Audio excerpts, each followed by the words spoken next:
स्वभावचिन्मयानन्दं कृपापूर्णं जगत्पतिं हरिषड्वर्गजेतारं नित्यानन्दगुरुं भजे स्वभावचिन्मयानन्द. The other day I had the question which I did not answer. I think the question related to yesterday's discourse.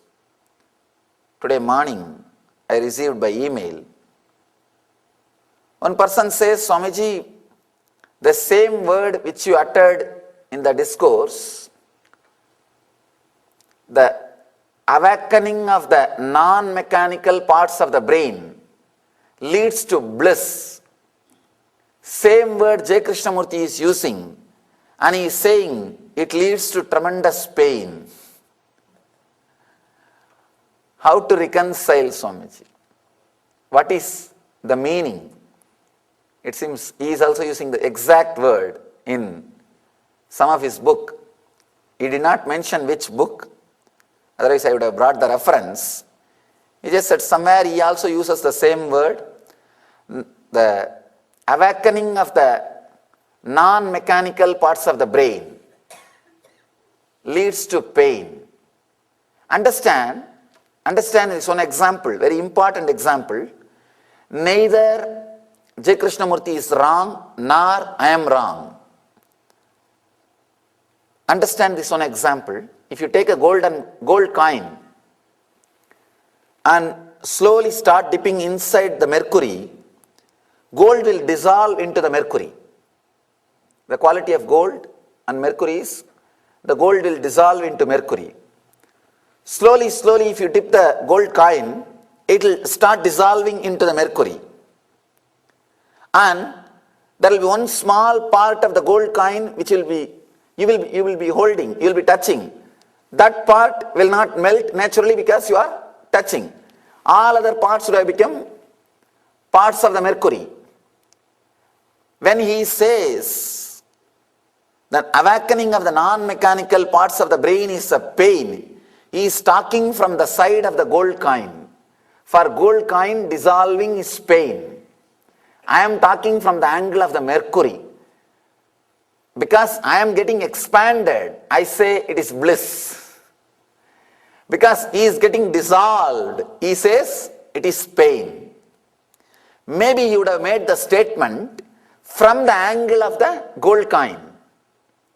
But actually, when the whole thing has disappeared, when the gold coin has disappeared, because in me the gold coin has disappeared into the mercury, I am talking from mercury's side. For mercury it is a bliss and expansion and income. For gold coin it is an expenditure and it is dissolving and reducing. That is why both may be using the same word, but I am saying it is an intense bliss and he is saying it is an intense pain. Here you need to understand one thing.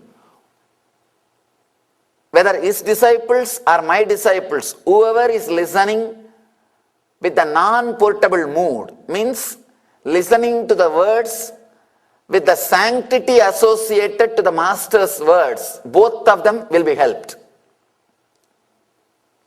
One danger, if some of his disciples or some of my disciples who are listening, if they are doing the job of porting, then both will miss. Both are talking from two different points, but you don't have to bother about it. One thing, you may ask, how can a disciple who listens to the master, who is talking it is an intense pain, will be helped? Because whenever pain comes to your life, you will have the courage. Yes, already master told me. Let me have the courage to get into it. Let me not escape from it. If you are intensely listening to J. Krishnamurti without the mind of that porting or doing your process, you will age and you will enter.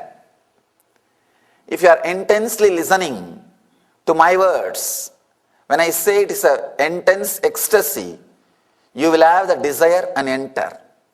Both ways, if it was done, if it was heard with the sanctity associated to the master's words, the job or the work will be done.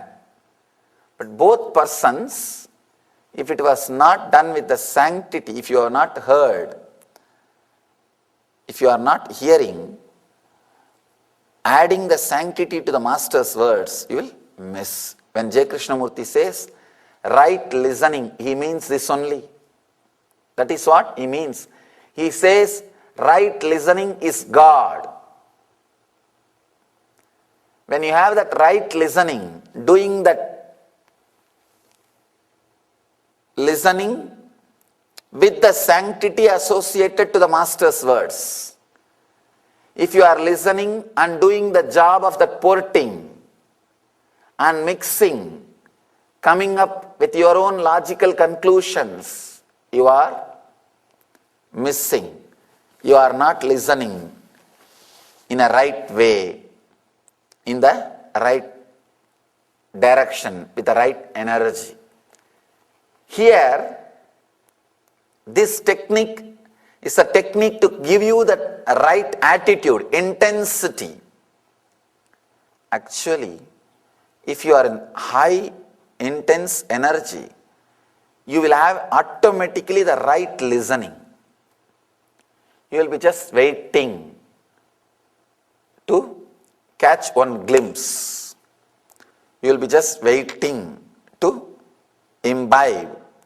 You will be just waiting to listen. That is why